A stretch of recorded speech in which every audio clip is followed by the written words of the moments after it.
चुनाव को लेकर जो है संसद जो विपक्ष है संसद से सड़क तक जो उतरा, इस तरह से कैसे देखते हैं? अच्छी बात है, विपक्ष को अपनी जिम्मेदारी को मजबूती से अदा करनी चाहिए।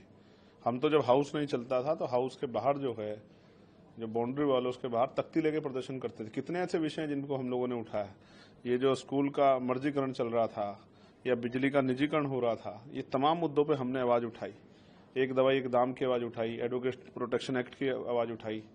कोशिश की कि जिन मुद्दों को सरकार ने, जो हम वहां हाउस में नहीं कह पा रहे हैं, हाउस में चलने की वजह से, उनको भी जनता के सामने रखा जाए। और मैं मीडिया का धन्यवाद दूंगा कि बहुत सारे ऐसे विषय जब उठे तो सरकार को उन पर फैसले लेने पड़े हैं।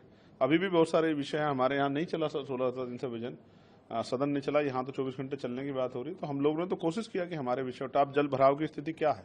मैं जिस लोकसभा क्षेत्र से जीत के आया नगीना में, वहाँ कई कस्बे ऐसे हैं जो जलमग्न हो रहे हैं। नहटोर है, नजीबाबाद है, धामपुर है, बरसाती नदियां उफान पे। हम गंगा से कनेक्टेड हैं।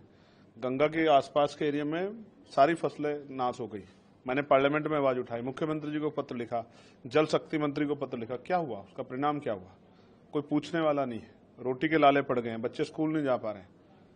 गड्ढों में सरकार गड्ढे नहीं भर रही, गड्ढों में सरकार चली गई है आज उत्तर प्रदेश में। और मैं फिर कह रहा हूं, इस तानाशाही के साथ सरकार नहीं चलती। जनता में बहुत विरोध है और जनता आने वाले चुनाव में वोट की चोट से सबक सिखाएगी। ये राहुल गांधी, प्रियंका गांधी और जो है अखिलेश जी को गिरफ्तारी को कैसे देखते हैं जो उस दिन हुई थी? नहीं, देख, फिर मैं कह रहा हूं, जब कोई सत्ता के द्वारा जो गलत पॉलिसियां लाई जा रही है उनके खिलाफ अगर कोई संघर्ष करेगा तो गिरफ्तारी से डरना नहीं चाहिए। हम लोग तो जेल में रहे और अभी भी हम लोग जेल जाने के तैयार हैं, लेकिन अपने लोगों के हक की लड़ाई। अब किसान की क्या हाल है, आपने देखा डीएपी पे क्या हाल है, यूरिया के किस तरह से, यूरिया पे जो है कई कई घंटे इंतजार करना पड़ा। सरकार की क्या जिम्मेदारी कि वो सबको जो है सुविधाएं दे, तो सुविधाएं कहाँ मिल रही है? बिजली कटौती की बात करें तो मैंने यही अखबार में पढ़ा कि 16-16 घंटे कटौती यही हो रही है।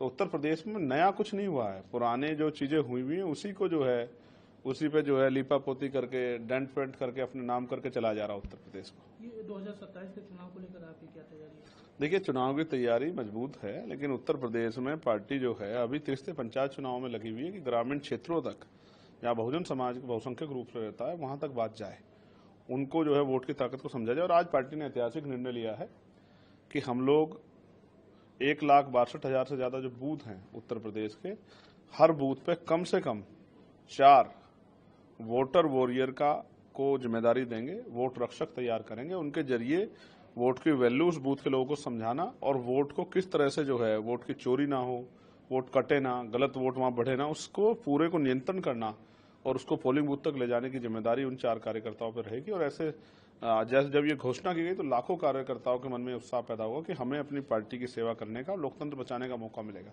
तो ये जो फॉर्मूला हम लोग वोट रक्षक का लेके आए हैं, वोट वॉरियर का लेके आए हैं, ये फॉर्मूला उत्तर प्रदेश में बहुत बड़ा बदलाव जो है आजाद समाज पार्टी पक्ष में करेगा।